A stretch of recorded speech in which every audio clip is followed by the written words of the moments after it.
লা ইলাহা, সব বাতিল রে ছেড়ে দিলাম, ইল্লাল্লাহ, একমাত্র আল্লাহর সঙ্গে সম্পর্ক জুড়ে দিলাম। এই কালেমার অর্থ এটাই, আমার নামাজের রব যিনি, আমার রাজনীতির রব তিনি, আমার যাকাতের রব যিনি, আমার অর্থনীতির রব তিনি, আমার হজের রব যিনি, আমার পার্লামেন্টের রব তিনি, আমার যাকাতের রব যিনি, আমার কোর্ট কাচারির রব তিনি, আমার কোরবানির রব যিনি, আমার সংবিধানের রব তিনি। জীবনের সব ক্ষেত্রে রব আমার একজনই। আরে মসজিদেও আল্লাহ, মাদ্রাসায়ও আল্লাহ, মাহফিলেও আল্লাহ, খানকায়ও আল্লাহ, তাবলীগেও আল্লাহ, মার্কাজেও আল্লাহ, রাষ্ট্রেও আল্লাহ, রাজনীতিতেও আল্লাহ, অর্থনীতিতেও আল্লাহ, বিচার আচারেও আল্লাহ, আইন কানুনেও আল্লাহ, শিক্ষা দীক্ষায় আল্লাহ, সভ্যতায় আল্লাহ, সংস্কৃতিতেও আল্লাহ, বিনোদনেও আল্লাহ। জীবনের সব ক্ষেত্রে শুধু আল্লাহ আল্লাহ আল্লাহ। রূহের জগতে আল্লাহ প্রশ্ন করেছেন, আমি কি তোদের রব না? আমরা বলেছি অবশ্যই আল্লাহ, আপনি আমাদের রব। মরার পরে প্রথম প্রশ্নই করা হবে, মান রব্বুকা, কে তোর রব? আমরা বলবো ইনশাআল্লাহ, ইনশাআল্লাহ বলবো রব্বি আল্লাহ, আল্লাহ আমাদের রব। জন্মের পরে আজান শোনানো হয়েছে, ইকামত শোনানো হয়েছে, ডান কানে এবং বাম কানে বুঝিয়ে দেওয়া হয়েছে আল্লাহই রব, আল্লাহই বড়, আল্লাহ ছাড়া কোনো মাবুদ নাই, দ্বিতীয় কোনো মাবুদ হতেই পারে না। এই যে ঘোষণা দিয়ে দেওয়া হয়েছে ডান কানে আর বাম কানে, আজান ইকামত হয়ে গেছে, নামাজটা খালি বাকি আছে। এজন্য জানাজার নামাজে আজান লাগে না, ইকামত লাগে না, কারণ আজান ইকামত তো হয়ে গেছে। মাঝখানে অল্প সময় নিয়ে বান্দা দুনিয়াতে এসেছে, তো যেহেতু শুরুতেও আল্লাহ, শেষেও আল্লাহ, মাঝখানেও সে আল্লাহর সাথে সম্পর্ক জোরে রাখতে হবেই হবে। হ্যাঁ, নবীজি ইসলাম প্রতিষ্ঠা করতে এসেছেন, ভালো কথা, কিন্তু করেছেনটা কিভাবে? নবী যেভাবে করেছেন আমাদেরও তো সেভাবেই করতে হবে। কারণ কালেমার মধ্যে তো আমরা দুই অংশে এটাই মেনেছি, লা ইলাহা ইল্লাল্লাহ, হুকুম মানবো আল্লাহর, মুহাম্মদুর রাসূলুল্লাহ, তরিকা অনুসরণ করব আল্লাহর রাসূল মুহাম্মদ সাল্লাল্লাহু আলাইহি ওয়াসাল্লামের। যেহেতু হুকুম আল্লাহর, তরিকা নবীজির। আল্লাহ বললেন নামাজ কায়েম করো, আকিমুস সালাহ, কায়েম করবে কিভাবে? যথাযথভাবে নামাজ আদায় করবে কিভাবে? আল্লাহ বিস্তারিত বলে দেন নাই। পুরো কোরআন ঘেটেও জাস্ট 2টা রাকাত নামাজ, তাকবীরা তাহরিমা থেকে সালাম পর্যন্ত কিভাবে পড়তে হয় আপনি ডিটেইল বের করতে পারবেন না। কিছু অংশ পাবেন, কিছু অংশ পাবেন না। তো 2 রাকাত নামাজ পড়তেও নবীর অনুসরণ লাগে, নবীর সুন্নাহ লাগে। নবী নিজে নামাজ পড়ে দেখিয়ে দিলেন, সাল্লু কামা রাআইতুমুনি উসাল্লি, উম্মত সালাত আদায় করো যেভাবে আমাকে সালাত আদায় করতে দেখেছো। আল্লাহ বললেন হজ করা লাগবে, ওয়ালিল্লাহি আলান নাস হিজ্জুল বাইতি মান ইসতাতা ইলাইহি সাবিলা, সামর্থ্যবানদের জন্য বাইতুল্লাহর হজ ফরজ করা হয়েছে। কিন্তু হজ করবে কিভাবে? আরাফায় কবে যাবে, মিনায় কবে যাবে, মুজদালিফায় কবে যাবে, আরে তাওয়াফ কিভাবে করবে, সাই কিভাবে করবে, শয়তানরে পাথর কিভাবে মারবে, কত কিছুর তো দরকার আছে। আল্লাহ রাসূল শিখিয়ে দিলেন, খুযু আন্নী মানাসিকাকুম, খুযু আন্নী মানাসিকাকুম, হে উম্মত আমার থেকে শিক্ষা গ্রহণ করো কিভাবে তোমাদের হজ আদায় করতে হবে। তাহলে হুকুম দেন আল্লাহ, তরিকা শিখান কে? মুহাম্মদুর রাসূলুল্লাহ সাল্লাল্লাহু আলাইহি ওয়াসাল্লাম। আল্লাহ বললেন জিহাদ করা লাগবে, ওয়াকাতিলুহুম হাত্তা লা তাকুনা ফিতনা ওয়া ইয়াকুনা দ্বীনু কুল্লুহু লিল্লাহ। যতদিন ফিতনা নির্মূল না হবে এবং আল্লাহর জমিন, আল্লাহর দ্বীন বিজয় না হবে, ততদিন পর্যন্ত বাতিল অপশক্তির বিরুদ্ধে লড়াই চলবেই চলবে। কিন্তু জিহাদ হবে কিভাবে? নবী শিখিয়ে দিলেন, উম্মত আমার বদর দেখো, উহুদ দেখো, খন্দক দেখো, তাবুক দেখো, হুনাইন দেখো, 47টা গাজওয়া দেখো, আর 27টা গাজওয়া দেখো, 47টা সারিয়া দেখো।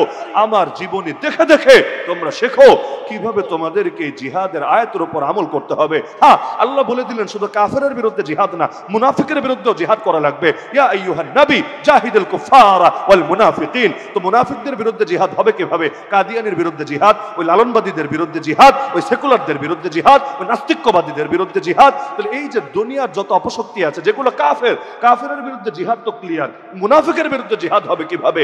আল্লাহ তাআলা নবী এটাও শিখিয়ে দিলেন আমাদেরকে যে কাফেরের বিরুদ্ধে জিহাদ হবে ময়দানে সশস্ত্র ভাবে, মুনাফিকের বিরুদ্ধে জিহাদ হবে দলিল দিয়ে, প্রমাণ দিয়ে, ইলম দিয়ে, যুক্তি দিয়ে, তর্ক দিয়ে, ওদের ভণ্ডামির মুখোশ উন্মোচনের মাধ্যমে।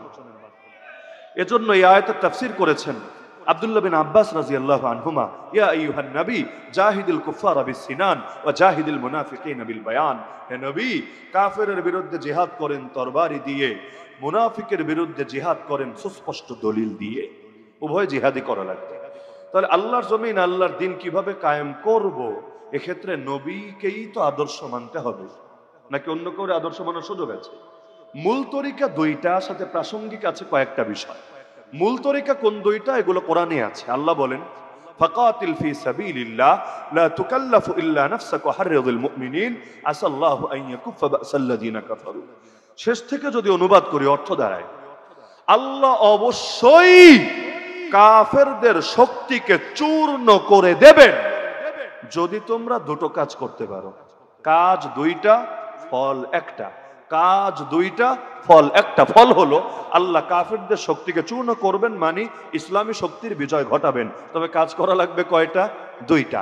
এক নম্বর কাজের নাম হলো হাররিযিল মুমিনিন, দাওয়াত। দুই নম্বর কাজের নাম ফাকাতিল ফি সাবিলিল্লাহ, জিহাদ। মানে দাওয়াতও লাগবে, জিহাদও লাগবে। দাওয়াত প্লাস জিহাদ দুটো যখন মিলবে সমান সমান ইসলামের বিজয় হবে, কুফরি শক্তির পরাজয় হবে। শুধু দাওয়াত দিয়েও হবে না, শুধু জিহাদ দিয়েও হবে না। আল্লাহ রাসূল মক্কায় দাওয়াত দেন নাই, মক্কায় ওয়াজ নসিহত করেন নাই, মক্কায় ইলম শেখান নাই, মক্কায় মানুষের আত্মশুদ্ধির মেহনত করেন নাই। কোন কাজটা করেন নাই মক্কায়? সবই যদি করেন, ইসলাম কেন প্রথম প্রতিষ্ঠিত হলো মদিনায়? 13 বছর তো মক্কায় তার মেহনত চালিয়েছেন, তাহলে ইসলাম মদিনায় গিয়ে কেন প্রতিষ্ঠিত হলো, মক্কার বুকে হলো না কেন? তার মানে ইসলামকে বিজয়ী করতে চাইলে যেমনি ভাবে দাওয়াত লাগে, ইলম লাগে, আত্মশুদ্ধি লাগে, একইভাবে ইসলামকে বিজয়ী করার জন্য আন্দোলনও লাগে, সংগ্রামও লাগে, জিহাদও লাগে, বিপ্লবও লাগে। উভয়টা যখন মেলে আল্লাহর জমিনে ইসলাম বিজয়ী হিসাবে আত্মপ্রকাশ করে। নবীজি তার জামানায় মদিনায় ইসলাম কায়েম করে দেখিয়েছেন, মক্কায়ও কায়েম করে দেখিয়েছেন। মদিনায় ইসলাম কায়েম করেছেন দাওয়াত দিয়ে, গণ আন্দোলন গড়ে তুলে, গণ বিপ্লব ঘটিয়ে। মক্কার বুকে ইসলাম কায়েম করেছেন জিহাদের মাধ্যমে। যদিও বাহিনী সামনে এসে লড়াই করার সাহস করে নাই, আগেই সারেন্ডার করে দিয়েছে। তবে নবী তো জিহাদের প্রস্তুতি নিয়ে গিয়েছেন, মুজাহিদ বাহিনী নিয়ে গিয়েছেন। আমরা বলতে পারি এই যে দুই আদেশ আল্লাহ দিলেন, দাওয়াত এবং জিহাদ। দাওয়াতের দ্বারা ইসলাম বিজয়ী হলো মদিনায়, জিহাদের দ্বারা ইসলাম বিজয়ী হলো মক্কায়। দাওয়াতের দ্বারা ইসলাম বিজয়ী হলো মদিনায়, জিহাদের দ্বারা ইসলাম বিজয়ী হলো মক্কায়। মূল মাধ্যম সর্বযুগে দুইটা থাকবে। মুসলমানকে দাওয়াত আঁকড়ে ধরতে হবে, জিহাদ আঁকড়ে ধরতে হবে। এখন বিস্তারিত ভাবে হালকা একটু ধারণা দেওয়ার চেষ্টা করব যে দাওয়াত আর জিহাদ আঁকড়ে ধরা হবে কিভাবে। যেমন বাংলাদেশের লোকে কি দাওয়াত দেয় না? হ্যাঁ দেয় তো। তাহলে ইসলাম কেন কায়েম হয় না? একটু ঝামেলা আছে। ঝামেলা হলো নবীজি দাওয়াত দিয়েছেন, আমরাও দাওয়াত দেই। তবে নবীর দাওয়াতের কয়েকটা বৈশিষ্ট্য ছিল। এর মধ্যে অন্যতম হলো আল্লাহ রসুল সাল্লাল্লাহু আলাইহি ওয়াসাল্লাম প্রচন্ড দুর্দিনেও নিজের গোল কি, টার্গেট কি, লক্ষ্য কি, মিশন কি, ভিশন কি, এটা প্রকাশ করতে লুকোচুরি করেন নাই। তিনি দ্বিমুখিতা অবলম্বন করেন নাই। তিনি কোনো মুখোশ চেহারার মধ্যে ধারণ করেন নাই। হ্যাঁ, মায়ের খেয়েছেন, জেল খেটেছেন, রক্ত দিয়েছেন, আপনজনরা শহীদ হয়েছে, সেই কষ্টকে পর্যন্ত বরণ করেছেন, এক পর্যায়ে দেশও ছেড়েছেন। লেকিন নিজের মিশনকে প্রকাশ করতে কোনো দ্বিধা করেন নাই। যেমন একটা উদাহরণ দিলে বুঝবেন, মক্কার যুগে আল্লাহ রাসূলের কাছে প্রস্তাব দেওয়া হলো। আবু তালেবের মাধ্যমে প্রস্তাব নিয়ে আসলো আবু জাহাল গংরা। এসে বলল, আবু তালেব তোমার ভাতিজাকে থামাও, যে কোনো মূল্যে, সে যা চায় সব দিতে আমরা রাজি আছি। নারী চাইলে আরবের সবচেয়ে সুন্দরী নারীকে তার বধূ বানিয়ে দেব, সম্পদ চাইলে সম্পদের পাহাড় বানিয়ে দেব, ক্ষমতা চাইলে তাও বলে ফেলুক, সমস্যা নেই, তাকে একটা আসন দিয়ে দিব, একটা পদ দিয়ে দিব, দারুন নাদওয়া নামক পার্লামেন্টে একটা আসন তার জন্য ছেড়ে দিব, কোনো ব্যাপার না। আর যদি তাকে জিনে ধরে তাও বলে ফেলুক, আমরা সবচাইতে ভালো কবিরাজ ডেকে এনে চিকিৎসা করাবো। নাউযুবিল্লাহ। 4টা অফার, নারীর অফার, সম্পদের অফার, ক্ষমতার অফার, আর লাস্টে গিয়ে টিটকারি। এটা কোনো অফার না, কবিরাজ ডেকে এনে চিকিৎসা করানোর অফার। তাহলে মূল অফার থাকছে 3টা, নারী, সম্পদ, ক্ষমতা। দেখবেন আমাদের যত লোভ এই 3টার কোনো একটাকে কেন্দ্র করেই থাকে। সাধারণত এমন মানুষ দুনিয়াতে থাকার কথা না, 3টার কোনোটাই তাকে টানে না। 2-1জন থাকতে পারে রোবট টাইপের লোক, কিন্তু অধিকাংশই এমন 3টার কোনো একটা তাকে টানবেই টানবে। হয়তো নারীর টান আছে, ওই টাকলা মুরাদদের মতো, পলকদের মতো, অথবা নারীর টান নাই, ক্ষমতার টান আছে। যেমন বিগত দিনে ওই ডামি নির্বাচন থেকে শুরু করে যেগুলোতে ঠং ঠং করে লাফিয়ে লাফিয়ে যারা গিয়ে সেখানে একটা পদ পেয়ে, একটা আসন পেয়ে সব মুনাফিকি করার জন্য রেডি হয়ে গেছে। মানে পেটে খাবার পড়লে আর পিঠ বাঁচার গ্যারান্টি পেলে আর পকেটে কিছু হাদিয়া চলে আসলে সব আকাম করার জন্য রেডি থাকে। আর 3 নাম্বার হলো তাকে সম্পদ দেওয়া হবে। সম্পদের লোভ তো সবারই আছে, টাকার প্রয়োজন কার নাই? আমার নাই, আপনার নাই, সবার আছে। কেউ হয়তো প্রয়োজন থাকার পরও নিজেকে এড়াতে পারে, কিন্তু কেউ হয়তো সেটা পারে না। টাকার প্রয়োজন সবারই আছে, প্রয়োজনের বাইরে কেউ থাকে না। এই 3টা টোপ দেওয়া হলো নবীকে। আল্লাহ নবীকে কোন টোপ দিয়ে ফাঁসাতে পেরেছে? নারীর টোপ, ক্ষমতার টোপ, সম্পদের টোপ। মাথায় রাখবেন, যারাই দ্বীনের দায়ী হবেন, আগামী দিনের বিপ্লবী যোদ্ধা হবেন, আপনাদের সামনেও এই পরীক্ষাগুলো আসবেই আসবে, সবগুলো আসুক আর কোনো একটা আসুক, নবীর সিরাত সামনে না থাকলে আপনারও পা পিছলে যেতে পারে। আপনার সামনেও নারীর টোপ আসতেই পারে। এটা যদি নাও আসে, আপনি ভালো মানুষ, আপনার চরিত্র ভালো, আপনার ক্যারেক্টার ওরা চেনে, অন্তত সম্পদের লোভ আপনাকে দেবেই দেবে। কত লেনদেন যে চলে আড়ালে আবডালে, আল্লাহ কত লেনদেন আপনি ভাবতে পারবেন না।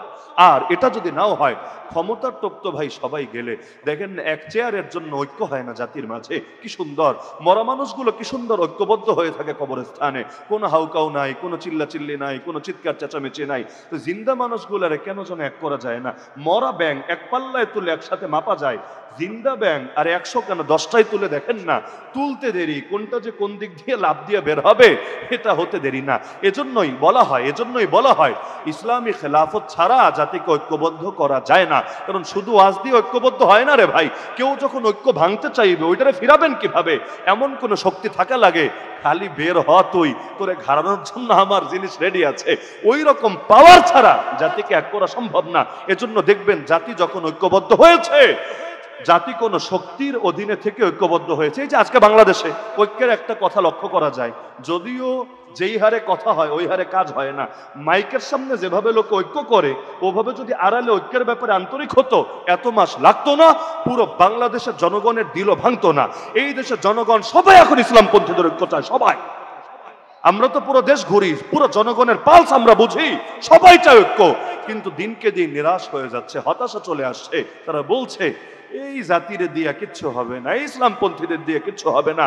এরা এখনো পারছে না নিজেদের ভেদাভেদ ভুলতে। ঝামেলা কোথায়? ঐক্যের কথা তো সবাই বলছে, তো ঝামেলা হলো ঐক্যের কথা বলে মাইক তো ফাটায় ফেলছে, কিন্তু ঐক্য করতে কিছু কার্যকর পদক্ষেপ তো নিতে হবে। লিয়াজু কমিটি কই, আশপাশে গিয়ে বসার ব্যবস্থা কই, রূপরেখা কই, নকশা কই, কোন কোন বিষয় একমত হবে, কোন জায়গাগুলো দ্বিমতের জায়গাগুলোতে উদারতা দেখানো হবে, এগুলোর কার্যকর রূপরেখা কই? কোন তদবির নাই, কোন পদক্ষেপ নাই, কোন রূপরেখা নাই, কোন কিছু নাই। তাহলে মাইকের সামনে আসলে ঐক্য ঐক্য ঐক্য ভাবটা এমন, মাইক ফাটাইলে ঐক্য হবে, এই রকম ডায়লগের 1 পয়সা দামও নাই। আমাদের ভিতরে ভেজাল, ভিতরে। এজন্য উপর দিয়ে অনেক সুন্দর সুন্দর কথা বললেও কাজ হয় না, এবং জাতি আস্থা হারিয়ে ফেলে দিনকে দিন। আল্লাহ হেফাজত করুন আমাদেরকে।